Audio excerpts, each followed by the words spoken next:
সরকারে থাকাকালীন বছর বছর বিশ্ব বাংলা বাণিজ্য সম্মেলন করেছে তৃণমূল। ভুরি ভুরি প্রতিশ্রুতি মিলেছিল, তবে তা সত্ত্বেও রাজ্যের শিল্প খরা কাটেনি, বিনিয়োগ হয়নি নামমাত্র। তৃণমূলের আমলে না এসেছে শিল্প, না হয়েছে কর্মসংস্থান। তবে রাজ্যে পালা বদলের পর থেকেই পরিবর্তনের হাওয়া বইছে। বঙ্গ খরা কাটছে শিল্পেরও।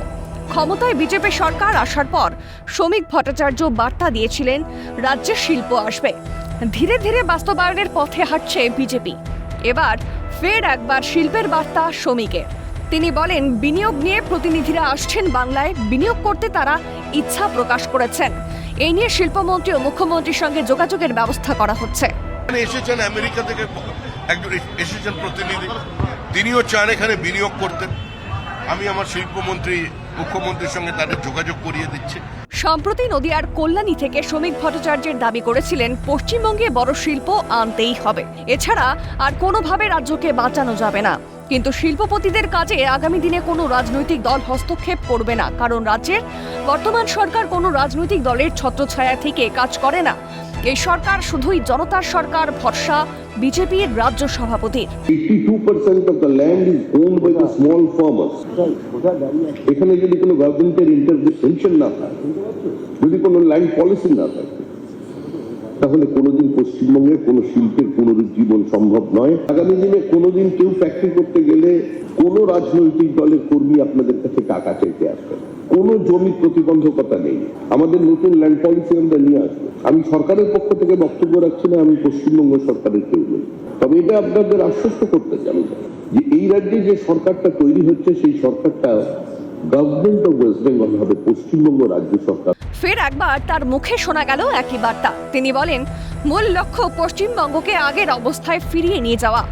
1960-এর দশকের শুরুতে ভারতের মোট জিডিপিতে পশ্চিমবঙ্গের অবদান ছিল প্রায় 10.5%, এবং তারও আগে 1947 সালের দিকে রাজ্যের শিল্প জিডিপি অবদান ছিল প্রায় 25% থেকে 27% পর্যন্ত। পরবর্তীতে অন্যান্য রাজ্যের দ্রুত অর্থনৈতিক অগ্রগতির কারণে জাতীয় জিডিপিতে এই রাজ্যের অবদান কমে বর্তমানে প্রায় 5.5% থেকে 6% কাছাকাছি এসে দাঁড়িয়েছে।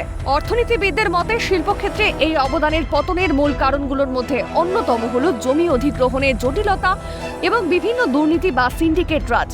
শ্রমিক ভট্টাচার্য বলেন, বিগত বছরগুলিতে যে পরিস্থিতি হয়েছে তা বদল আনতে শিল্পায়ন প্রয়োজন। এই যে পশ্চিমবঙ্গকে আগের অবস্থায় ফিরিয়ে নিয়ে যেতে, একটা সময় ছিল যে ভারতবর্ষের সর্বাধিক জিডিপি অবিভক্ত বঙ্গদেশ থেকে যেত, কিন্তু কমতে কমতে আমরা এমন জায়গায় পৌঁছেছি যে আজকে আমরা কার্যত একটা পরিযায়ী শ্রমিক প্রডিউস করার রাজ্য হয়ে গেছে। কিন্তু ছাত্ররা চলে যাচ্ছে, শ্রমিক চলে যাচ্ছে, কৃষক তার নিজের জমি ছেড়ে পশ্চিমবঙ্গ, সোনার বাংলা ছেড়ে সে অন্য জায়গায় লেবারের কাজ করছে। এই পরিস্থিতি তো বদলাতে হবে, আর তার জন্য শিল্পায়নের প্রয়োজন। ভারী শিল্প ছাড়া পশ্চিমবঙ্গের মুক্তির কোনো পথ নেই। ইতিমধ্যে দুগ্ধ ও খাদ্য প্রক্রিয়াকরণ ক্ষেত্রে বাংলায় আমুল কোম্পানি প্রায় 650 কোটি টাকা বিনিয়োগ করেছে। পশ্চিমবঙ্গের টাটা গোষ্ঠীর প্রত্যাবর্তন নিয়ে এক নতুন আশার আলো তৈরি হয়েছে। ফলে বলা বাহুল্য, ধীরে ধীরে কাটছে শিল্পের খরা। ক্যামেরা জ্যাকি সিং এর সঙ্গে সুদীপ্ত পালের রিপোর্ট, কালকাটা নিউজ।